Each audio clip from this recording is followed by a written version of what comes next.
So ordinarily, I don't really do a lot of reacts because they get long and sort of charged. But this was incredibly interesting. There's a lot of things that I wanted to add to this conversation. Just the nature of biz news and their sort of the shortness of their interviews sometimes means that a lot of things get left out that I wanted to sort of discuss, and I think this is important. I think people need to know what is actually happening. So yeah, please enjoy this. If you like Dawie Roodt, let me know in the comment section down below. I find him to be a very interesting voice within the South African context. And yeah, without further ado, let's get into it. Dawie Roodt, Chief Economist at Efficient Group. Always good to have you in my sights. And the 1st of August is a big day for South Africa. Yep. On today's show, we have put forward the South African presidency's view, who says that South Africa has been hard at work in negotiating SA-US relations. We've got... Let's just quickly run the gauntlet here. We've been hard at work. We don't have an ambassador currently in the United States. The special envoy to the US, which according to the president, even though Mr. Jonas was appointed as the special envoy to the US, doesn't actually need to be in the US in order to be the special envoy to the US, because that's apparently a thing. I still am not sure what Mr. Jonas is actually being paid for, because it is taxpayer money that's paying for him to be the special envoy to the US that isn't allowed into the US. And then we have Mr. Parks Tau, that the only thing we seem to get from them is that they've managed to get the Americans to sign an emergency waiver where the Americans said that they'll enter into emergency negotiations with South Africa. And then we found another note from the United States that said there will be no extensions to the tariffs. You will pay the tariffs come today. So tariffs are here to stay. Congratulations. So yeah, there's been no evidence that anything has changed or that anything has been done. And literally for 3 months, there was complete radio silence. It wasn't until the DA started asking some very uncomfortable questions that suddenly the ANC sort of recognized, oh, well, but we are busy. We're doing stuff. The DA on the other side saying they haven't seen any visibility of such negotiations. Where do you stand, and what happens tomorrow for South Africa? I don't know what's going on, Bronwyn, but based on my experience from government and analyzing the way that they've been doing business the last couple of years, decades, in fact, I think the DA is probably closer to the truth than the ANC themselves. So usually what happens is that our government waits until number 99, and then there's the scramble and trying to make some sort of deal, and I suspect this is what's happening now as well. I don't think there's much progress going on. I mean, we can just look at 1998. The South African government is informed that Eskom will run out of power if it continues to connect more and more homes. In 2008, load shedding happens. We are now in 2025, and what we have managed to do is build 2 subpar power plants. No other power plants are even in the planning phase. We are building a bunch of solar farms, which will be completely useless, but never mind that, right? No other power plants are as far as I know, in the planning phase even. And we're literally operating on borrowed time. The only reason we don't have load shedding now, almost 3 decades later, is because the economy has shrunk so much that there's just no one really using the electricity that we have. That's literally it. If the South African economy were to grow tomorrow by about 3 to 4%, load shedding would return immediately. Like overnight, we'd go back to load shedding because we're not producing enough electricity as is. So what does this mean? I mean, Dawie, we saw Trump coming out heavy-handed on India, given he's put 25% tariffs on Indian goods. And then he's also saying that he's going to punish them further for their relations with Russia. Now, it's well known that the US has spoken out against our relations with both Russia and Iran. Are we going to be in the firing line? We must understand, Bronwyn, that this is not about politics. Or rather, this is not about economics. This is about politics. Just to highlight this so that you guys understand what is actually being said here. The South African GDP in 2024 was approximately $373.2 billion US. If we were to compare that to the United States states, not the United States, just the individual states that make up the United part, we fall on par with Wisconsin. Wisconsin. Forget California, Texas. They're not even on our radar in terms of how big their economies are. we have a similar economy to that of a smaller state within the United States of America. So, really, this is not about economics. America isn't worried about how strong or potentially strong the South African economy is, or how the South African economy can hurt the American economy. We can't hurt the American economy. What they're worried about is our political stances worldwide. If you look at the size of the South African economy, if you try to determine how important the South African economy is to the United States economy, we are basically irrelevant. This cannot be about economics. It must be about politics. So, and I think what Donald Trump is trying to achieve is to get South Africa to reconsider our relations with certain countries. You mentioned Iran, for example, and certain other international organizations. So let's just put this into perspective. The reason Trump is super upset with India is solely responsible for Russia still not being bankrupt. When the war broke out between Russia and Ukraine, the world put some of the most extensive sanctions on Russia in modern history. Russia's economy was said to tank within the next year because of these sanctions, and yet the Russian economy has been doing great. And the reason for it is India. Russia sells all of its gas, all of its oil to India. India then sells it to the world. And this is Trump's big problem. He's sick and tired of having to fund Zelensky and the Ukrainians, but it's a black hole, right? Like the money just disappears into the black hole because as much as they fund Ukraine, Russia has all the funding it requires, and Trump is sick and tired of that. South Africa is in the same boat. And before anyone comes at me and says, well, we stand on principle, let's just examine our principles, right? So we side with Russia during the war between Russia and Ukraine, when we as South Africa have nothing to gain by siding with either side.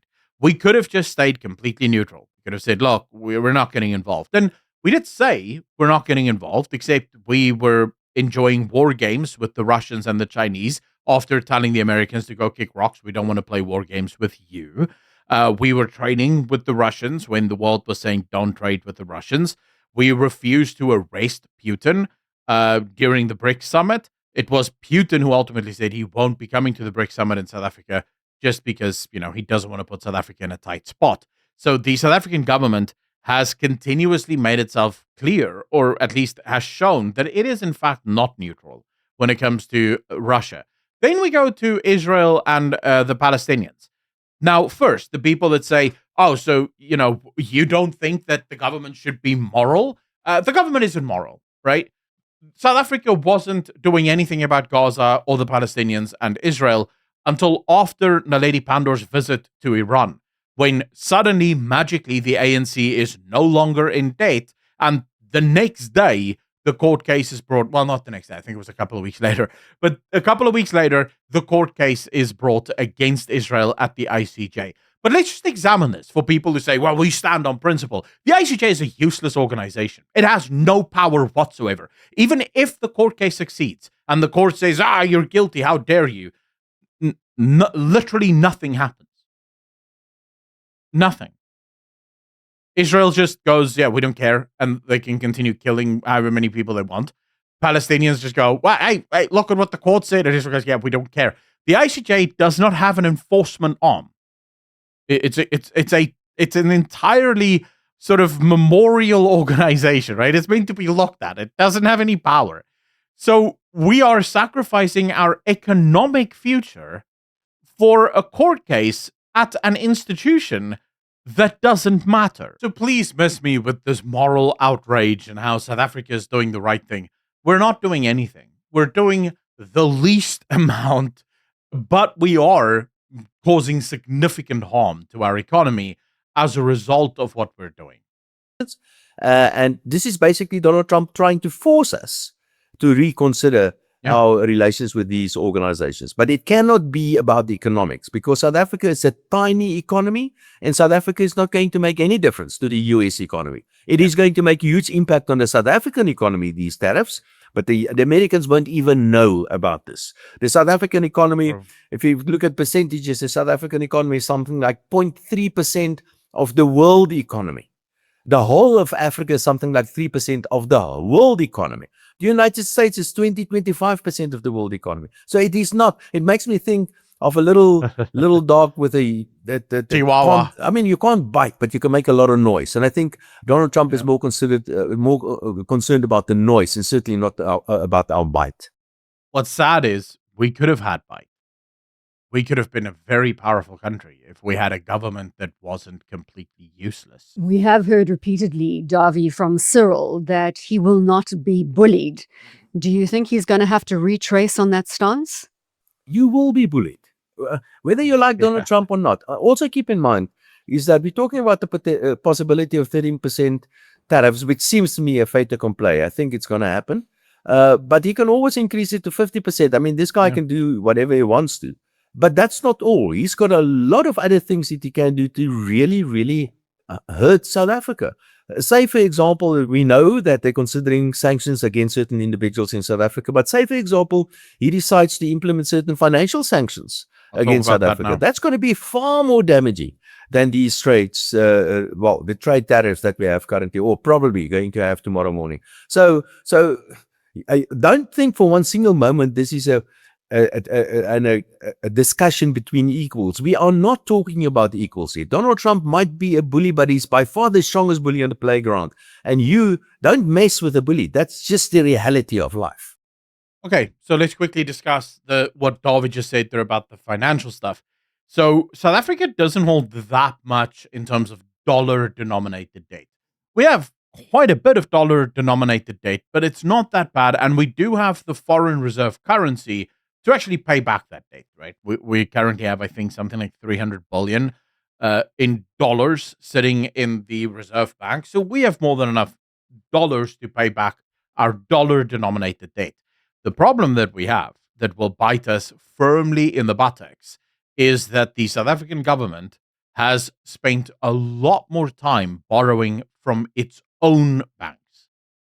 We don't borrow as much from the world organizations.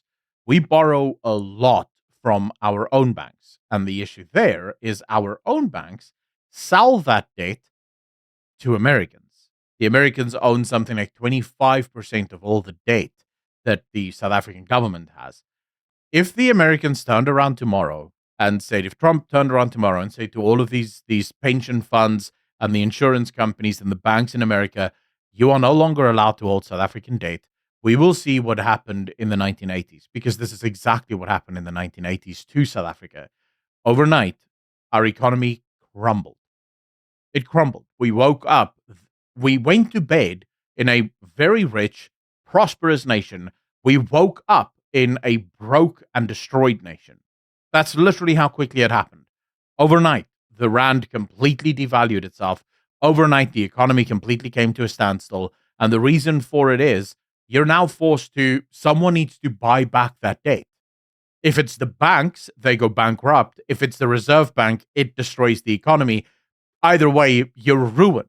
And they could do that if Trump wanted to do it. So the fact that these South Africans think, oh, we're equals and we will not be bullied. No, you will be bullied. And Trump has everything he needs to bully us because of your bad management. This is because you are bad managers of this economy that we are sitting in this problem in the first place. And Dawie, just on those individual sanctions against potential ANC individual leaders, we know the Jackson bill has gone through a first stage. Do you have a sense that that will ultimately become a reality? It's got a number of stages to go through. Yes. This is not the end of the Donald Trump administration. There's more to come. I don't know what it's going to be. It could be higher tariffs. It could be some other measures. It could be financial sanctions against South Africa. It could be sanctions against individuals. But Donald Trump is very, very unhappy about our international political positioning. Yeah. That's what it is all about. And he will use whatever is available to him to force South Africa to reconsider that. So no. Tomorrow, when the 30% tariffs, when they kick in, if they do kick in, it's not the end. There's more to come. And the more to come is going to hurt the South African economy. If you look at the tariffs in itself, the tariffs is probably in a worst case scenario going to shave off, say, 0.2% of economic growth. according to the Reserve Bank, we can potentially lose 100,000 jobs, which is a lot. And of course, many businesses in certain industries will be affected. But in a bigger picture of things, it's not really that much. But the reality also is that the South African economy is hardly growing. And this is just another nail in the coffin of the South African economy. So, and the reason why you're doing... The business community gets upset when you say that it isn't a big impact, and the 100,000 jobs, is in the bigger scheme of things, not such a big deal. There's a lot of there's an outcry rather to say actually this is going to be a significant effect on an already struggling South African economy, which is what you're saying now. Yeah, that's exactly the point. And now, if the South African economy is growing at 5 or 6%, then you take off 0.2%. That's nothing really. But the South African economy... What she's missing, and I think what a lot of people are missing, what Dawie is saying here isn't that, it's not going to affect us at all. Right now, most people have the South African economy growing between 0.8 and maybe 0.9%. If you shave off 0.2% from that, that's 25%. Right? So the tariffs will shrink the economic growth of our country by 25%. That's significant. But the only reason it's just 0.2% is because the South African economy is already dying. So this just makes it die faster. But it doesn't do anything significant in terms of we're already dying. It's not as if an extra bullet to the knee is going to make us die is going to make us now die, right? We've already taken shots to the heart. Our head is already basically separated from our body. We're now just taking a couple of shots to the knee, maybe to the upper leg. So we are already dying. This is just helping us along on that path. That's the point that Dawie is trying to make. But even if you look at just the abject failure that is the ANC, we currently have, best case scenario, we're going to have about 0.6% growth, right, in this year. 0.6%. But that's not actually growth because we have a population that is growing between 2.5 and 3.6%. You have to say because every year is a little different. But let's say 3%. You have a population that is growing at about 3%. That means that in reality, you have an economy that is shrinking by 2.4%. Now, if you included actual inflation numbers, because that is the contraction of your economy, right? Which sits between, I think, 7%. I think it's currently 6 or 7%, which is where inflation is currently. So if you include that, you go to 2.4% contraction of your economy plus 7 points. So we're basically at almost 10% economic decline in this country. The economy is declining by nearly 10% every single year in real terms. So 0.2% more, that is nothing. It makes no difference to our economy. We are dying. We're a country that has run out of road. And this is all on the ANC, by the way. No one else is to blame for this. This isn't AfriForum. This isn't some boogeyman that you want to invent. This isn't white monopoly capital. This isn't white people. This is 30 years of ANC governance making the worst decisions on this planet year after year after year. And now the South African people are paying the price for that. But most of the South African people still haven't learned their lesson because they're voting for the EFF that will just continue making bad decisions that the ANC has made, or the MK that will just go back to looting whatever is not nailed down. Is not growing at 2 or 3 or 4 or 5%. The South African economy is not going to reach 1% economic growth. Yep. And if my number at the moment without tariffs is 0.8%, and take off 0.2% off 0.8%, now we're talking about a big deal. And the South African economy is not growing because of the mismanagement by the ANC. That's the reason why we're not growing. And it seems to me is that, and I'm not arguing for or against certain moral positions, but it seems to me is that our political leaders, they take certain political positions, or rather moral positions, but they forget quite often that there is a certain reality. Yeah. And the reality is that if you take a certain moral position, you are going to pay a price for that. And we are paying a price for that. Whether you like Iran or not, Whether you think it's morally right or wrong to support the Palestinians or not, you have to understand that We're not supporting the Palestinians. I've already explained to you. The ICJ has no enforcement arm. There's no one that can enforce any of their rulings. Their rulings are basically just moral decrees. You can ignore them, they're not worth the paper that they're written on. It basically relies on the goodwill of the states involved. So we are selling our entire economy down the drain for a moral piece of paper that makes us go, see, we did something when the whole world was doing nothing, I guess. And Dawie, just in terms of the focus on tariffs, it obviously will be the talk as we go into the end of this week and into next week. From a global economy perspective, there are a number of theories being thrown around as to what Trump is actually doing in creating almost a new trade order. What is your ultimate scenario here in terms of 2, 3, 4 months down the line? the world is going to be completely question. different. Donald Trump is turning the world upside down at various levels. He's doing it politically, he's doing it diplomatically, or the lack of diplomacy. And of course, it's got a huge impact on the world economy as well. We must understand that the US economy, or the United States, was and still is the world's policeman. And they are paying for most of this. And I think from that point of view, Donald Trump is right, is that other countries must start paying for their own defenses as well. So that there's no doubt about that. What is also true is that the United States has been seen as the consumer of last instance by many countries, like the Chinese. The reason why the Chinese economy did so well the last couple of years is because they sold stuff to the United States. Yeah, okay, so the consumer of last instance basically means that almost every country in the world makes a bunch of stuff knowing that the Americans will just buy that stuff, right? Like literally just ship it off to America, they'll have it.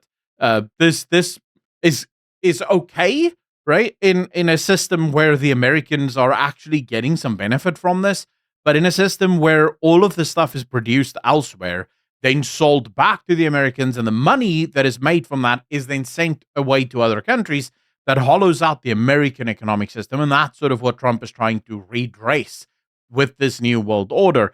The whole point of the diplomacy, or the lack of diplomacy, Trump, I think, is one of the few people that have identified the truth of what is happening in our world. We have an economic and a political system that is unattainable. It cannot continue to exist in the way that it is. We have young people that are now, for the first time in the history since modern sort of economics have been recorded, where the young people of today are not better off than the ones that came before them. People are not getting richer, they're getting poorer. It is now, you have young people who will buy their first home, if they're lucky, by the age of 38, which is now the average age for most people around in developed economies. In South Africa, it's probably most people won't ever buy their own home because it's way too expensive to afford. Most young people are up to their eyeballs in debt just to survive and just to actually have something to sustain them. This is a serious problem. You have companies like Payflex, for example, here in South Africa. The Americans have their own versions of this, which isn't quite companies that sort of, they're not credit cards, but they give you ordinary stuff on debt. Like you can buy ordinary groceries on debt. This is really bad because their interest rates are insane, right? The amount of money that they charge you, and where it really gets bad is if you miss one of those payments, they will absolutely take you into bankruptcy. And the fact is, they can do this because they're largely unregulated, because they're technically not insurance companies. But they know the economy is so bad that this is the only way young people can afford anything. Donald Trump is the one leader in the world that understood this and realized that there needs to be a change.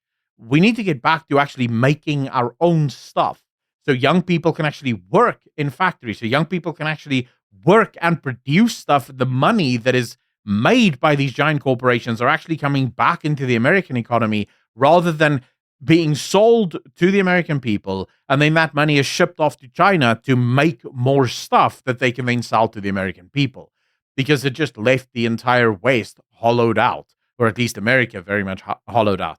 And that's what Trump is trying to redress, and diplomacy isn't going to make that happen. And Donald Trump, in a way, is right as far as that is concerned as well. Having said that, free trade is always a good idea because it's good for everybody. So I disagree. I don't agree, right? And here's why. I used to be a laissez-faire capitalist, much like Dawie Roodt, right? Which is more a libertarian stance on this whole idea. You just let people go and people will make money. I no longer believe that. In fact, I would call myself a classical economics adherent, I guess you could say. So sort of in the vein of Adam Smith. Adam Smith had a different view of what economics needs to be and where value comes from than what the laissez-faire capitalist has it.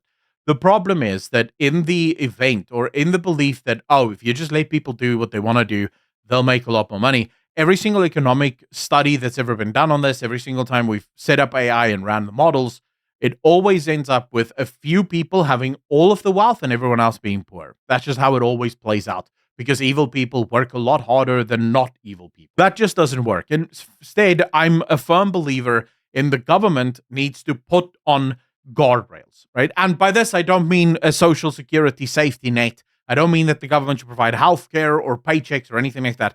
No, no, no. I believe that the government should be able to tell corporations, right, here are the rules. Within the rules, you can do whatever you want, right? You can do business, you can do whatever you want. But if you become a monopoly, we're going to smash that monopoly. If you try to create ecosystems like Google or Apple, we're going to smash those ecosystems. You'll play on an equal footing so that we can increase competition and more people can start to partake within the market. Because the problem is, if you just say, let people go, the problem is you're also allowing the evil and corrupt to go and make more money at the expense of everyone else. So I don't believe that free trade is just good for everyone. I think free trade is a good ideal, but I do think that governments need to be able to look out for their own people. And one of the ways you do that is by not allowing free trade on everything. Because what will happen if you put free trade as the glowing standard is you will have companies that say, wait, the American people want too much money to work in factories. So let's go use slave labor in Vietnam or in China. They can make the shit at slave labor wages, and then we can sell that stuff back to the Americans. But then the question is, where's the wealth being pumped back into the Americans? Where's the money coming from that the Americans need in order to buy the stuff that is now being produced elsewhere, right? You can't have that. So you do need governments to sort of be a little bit protectionist. I don't necessarily think you need to be as protectionist as Donald Trump is, but I think he will probably relax his sort of protectionist stance the second things calm down in the US. That's sort of my, at least, guess at the moment. Agree with Donald Trump as far as that is concerned. And also keep in mind that the Americans are the biggest donors internationally, bigger than the rest of the world put together. So everybody's complaining about US aid, for example, being withdrawn, including from South Africa. But nobody thanked the Americans for all the aid they've been giving to the rest of the world. So I think the world's going to look completely different. Yeah. And perhaps the world could be a better place. Maybe we will all realize that these tariffs are not a good idea. And maybe we have to reconsider tariffs. And maybe we should really create a level playing field for everybody, including the Americans. But what is important for the Americans? I think this is where I'll end sort of this, but I want to look at that the final thing you said there. This is a direct result of everyone wanting to play fair with America without being fair to America. Everyone wanted access to the American markets. Everyone sold everything they had to the Americans, except everyone had rules on what the Americans weren't allowed to sell to them. For example, Europe sold all of their cars, all of their manufacturing, all of their goods to the American citizens. America couldn't sell almost anything to the Europeans without facing massive tariffs and charges on their goods, and a lot of goods just completely banned from the European markets. The same with Canada, the same with South Africa, the same with China. The Americans were basically being used like a little bitch, passed around like a prostitute on a Friday evening between all of these different countries, and she just had to pay up while getting screwed over 24/7. And the Americans were fine with this for the most part because everyone was using the dollar, which allowed them to just print more money while everyone else is using the dollar in order to get super rich. And the Americans are getting rich because, hey, everyone's using the dollar. But now you have problems. You have the BRICS nations saying, wait. We want to be able to pass America around like a little prostitute, but we also want to create our own currency. We no longer want to use the dollar. For the Americans, this is seriously bad because the Americans are being used as a prostitute in exchange for using our dollars. But now, if you want to stop using our dollars, you're going to screw us over and leave us with STDs at the end, right? Because we no longer have that protection of you using the dollar. So for the Americans, this is seriously problematic. And fundamentally, I think this is the resultant state of where we are now. Let me know in the comment section down below how you feel of all of this. If you watched until now, you are an absolute trooper. So please let me know in the comment section down below if you've been watching until now. A massive shout out to all of the patrons and the YouTube channel members that allow me to do the things that I do. For $5 a month, or actually $3 a month, you can get access to free, ad-free content over on Patreon. All of the content being released there. Thank you so much to all of your support for everything that you guys do.